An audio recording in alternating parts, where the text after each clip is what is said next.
তৃণমূল বাঙালিদের এতই ভালোবাসে যে খুঁজে খুঁজে একটা বাংলা বাক্য কোনোদিন বলেছেন এরাম প্রমাণ দিতে পারবেন না। ইউসুফ পাঠান, শত্রুঘ্ন সিনহাদের তারা প্রার্থী করেছেন, জিতিয়েছেন এবং সংসদে পাঠিয়েছেন আমাদের এই রাজ্যের সাংসদ হিসেবে।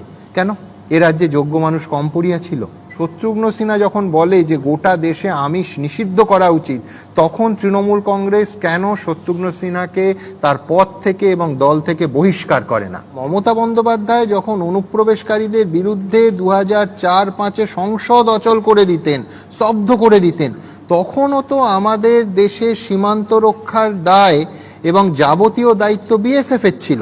তাহলে মমতা বন্দ্যোপাধ্যায় কখনো অনুপ্রবেশের জন্য ইউপিএ বা এনডিএ সরকারকে, একাধিকবার যে সরকারগুলো তিনি শরিক ছিলেন, তাদের দায়ী না করে যাবতীয় অনুপ্রবেশের জন্য বামফ্রন্ট সরকারকে দায়ী করতেন কেন?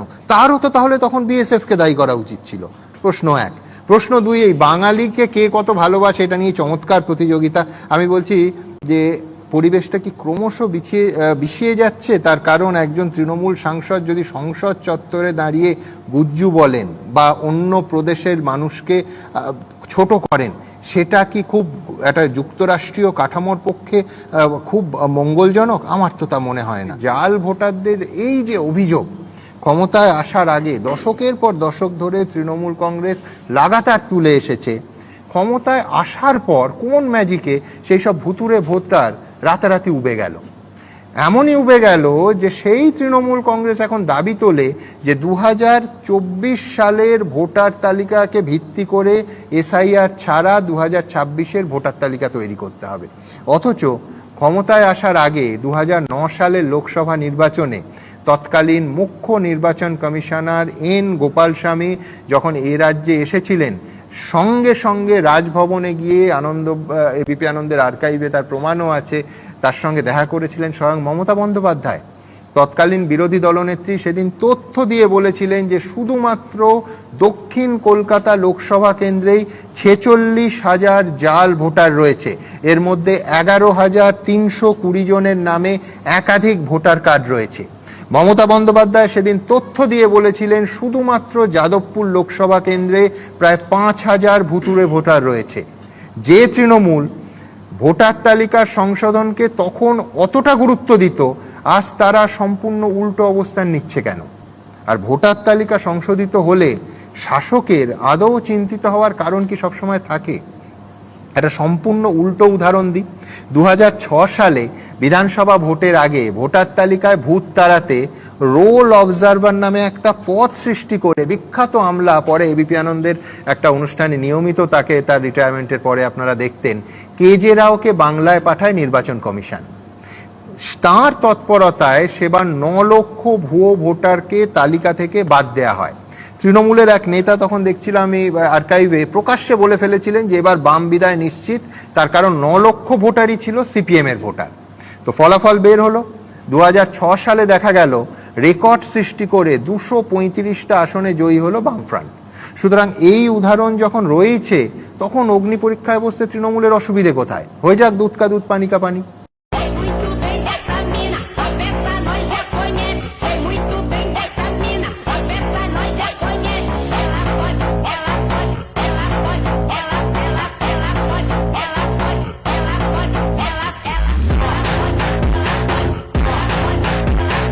দুটোই কিন্তু ডানপন্থী দল। মাননীয় মুখ্যমন্ত্রী কিন্তু অটল বিহারী বাজপেয়ীর হাত ধরেই একদিন নেত্রী হয়েছিলেন।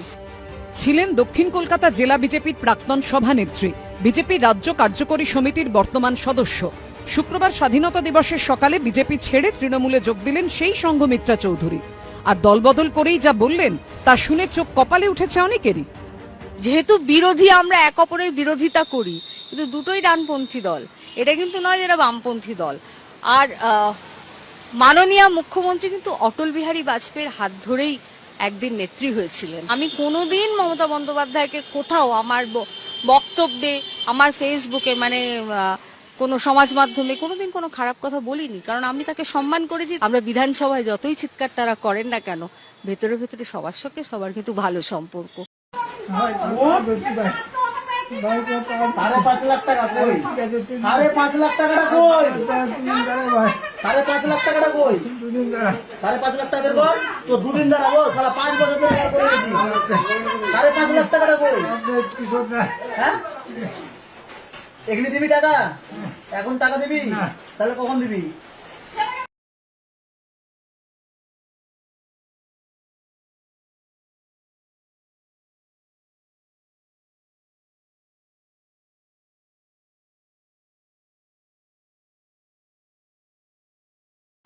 সাতই সেপ্টেম্বর এসএসসি পরীক্ষার প্রশ্ন বিক্রি হয়েছে চাঞ্চল্যকর অভিযোগ বিরোধী দলনেতা শুভেন্দু অধিকারী তৃণমূল প্রশ্নপত্র বিক্রি করছে মুখ্যমন্ত্রীর বিরুদ্ধে আদালতে যাওয়ার হুঁশিয়ারি শুভেন্দু অধিকারী বড় খবর গুরুত্বপূর্ণ খবর চাকরি চুরির পর রাস্তায় বসে রয়েছেন তৃণমূলের নেতা মন্ত্রীদের চাকরি চুরির কারণে রাস্তায় বসে রয়েছেন শিক্ষক শিক্ষিকারা তারই মাঝে সুপ্রিম কোর্টের নির্দেশে যে পরীক্ষা হচ্ছে সেই পরীক্ষার প্রশ্নপত্র বিক্রি করে দিয়েছে তৃণমূল এমনটাই অভিযোগ চাঞ্চল্যকর অভিযোগ করছেন বিরোধী দলনেতা শুভেন্দু অধিকারী 7ই সেপ্টেম্বর এসএসসি পরীক্ষার প্রশ্নপত্র বিক্রি হয়েছে চাঞ্চল্যকর অভিযোগ বিরোধী দলনেতা শুভেন্দু অধিকারী তৃণমূল প্রশ্নপত্র বিক্রি করেছে মুখ্যমন্ত্রীর বিরুদ্ধে আদালতে যাওয়ার হুঁশিয়ারি শুভেন্দু অধিকারীর বড় খবর গুরুত্বপূর্ণ খবর